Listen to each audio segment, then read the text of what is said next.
Are you afraid of the juggling act that comes with trying to sell your home and buy a new one? Now, this can be very scary, especially if you don't want to get caught paying two mortgages.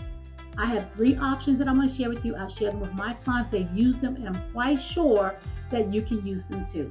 So I am Denise Watkins. I'm with the Watkins team, RE with Samson Properties. And just know that buying a new home while you're still living in the current home, it can create a long string of dominoes. And just one of those dominoes that seem to fail to tip over, then the whole thing can fall apart. Most first-time home sellers never think about how tricky of a process this can be until they do it.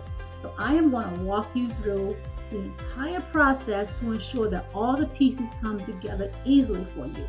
So let's start with option number one, closing contingency. Contingencies protect the buyer and the seller by allowing them to back out of the deal without the penalty if certain conditions aren't satisfied.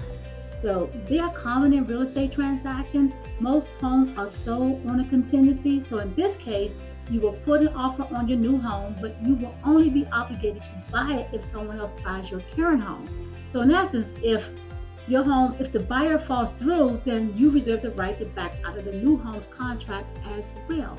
Now, there's a drawback to this. The drawback to selling a home on contingency is that it transfers all the risk to the home seller, and most home sellers don't want to assume that risk, only half of their buyer.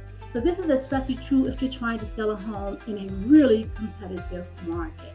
And then we have option number two, own both homes temporarily. Now, this is a viable option if you can afford to carry two mortgages. In this case, you will get a mortgage on your new home and you wait to move out of your current home until you're ready.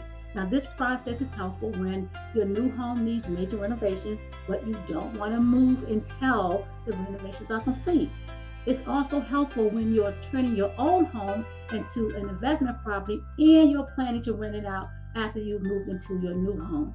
But there are several drawbacks again. First, you need to be approved for a second mortgage, which is entirely up to the bank's discretion. And then second, you have to pay both mortgages simultaneously. And third, you can't apply any funds from the sale of the first home toward the purchase of the second home, which means you need to come up with a down payment out of your pocket.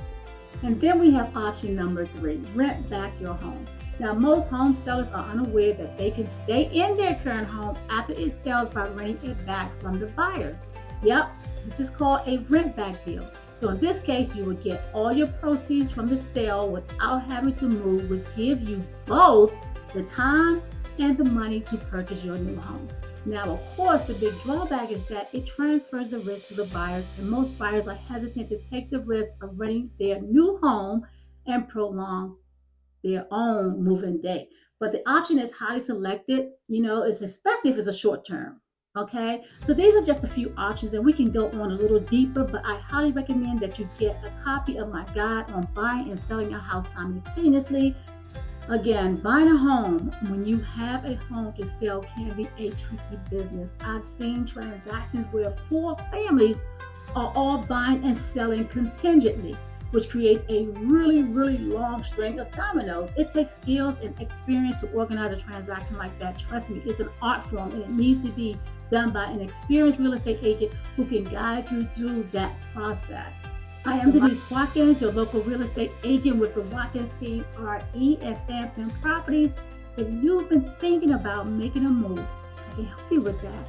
But don't forget to get a copy of my awesome home seller's guide that can help you avoid problems from the moment you put that for sale sign in your yard. So if you'd like to get a copy, just go to the link in the description and I'll send it to you just like that. So bye for now.